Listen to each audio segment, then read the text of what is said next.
Hey, my name is beachtroll. Thanks for stopping by my channel.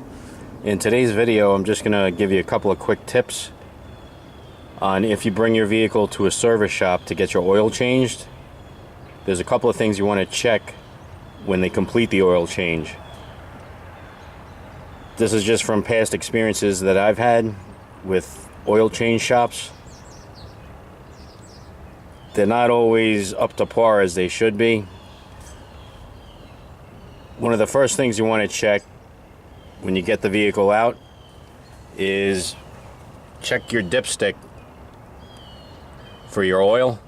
Make sure it's fully inserted. And what you want to do is just take it out and just check to make sure that the oil looks clear and the oil looks like it's been actually changed. The next thing you want to check is your oil cap. Sometimes they don't tighten it fully, or I've had a past experience where they forgot to put it on entirely. It was sitting over here. So just check that cap and make sure it's on snug. Now normally I try to change my oil myself on my vehicles, but sometimes I don't have the opportunity to or the time to. So if I do bring it to a shop, when they complete the oil change and they say, oh, you know, your car's ready, when I go out to the parking lot to get my car, before I drive away, I pop the hood and I check these two things that I just showed you just to make sure it was done properly. Another thing you can check is if your oil filter is accessible, that you can actually see it. On this Town and Country, it's not an easy access from the top of the vehicle, from the engine bay. But if your filter is reachable from the top, just take a black Sharpie and put a mark on it. This way you can see when they say the oil change is completed, you can look and see that it was actually changed, that black Sharpie marker is not on the new filter. A lot of times shops, the mechanics, they can be overworked and they get distracted like anybody else.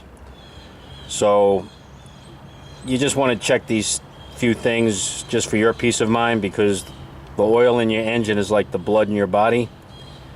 It's integral to the performance of your engine and your vehicle.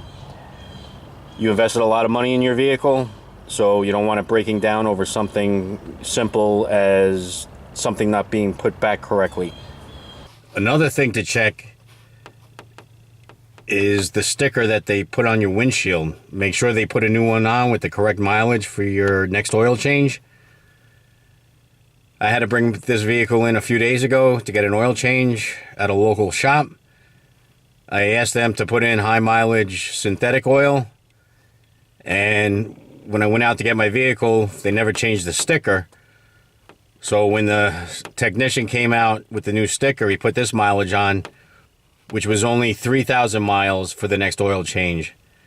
It should have been at least 5,000 miles for the next oil change. So I asked him if he had used synthetic oil, the high mileage, and he said, oh no, I put in conventional. That's just kind of some of the problems you might run into just for a simple oil change. So if you can, do these things yourself.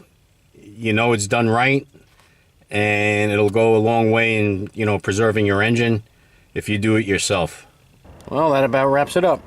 I hope this video helped you out.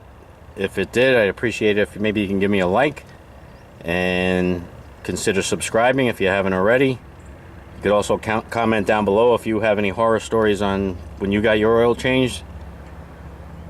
Thanks for watching, and I will see you on the next video.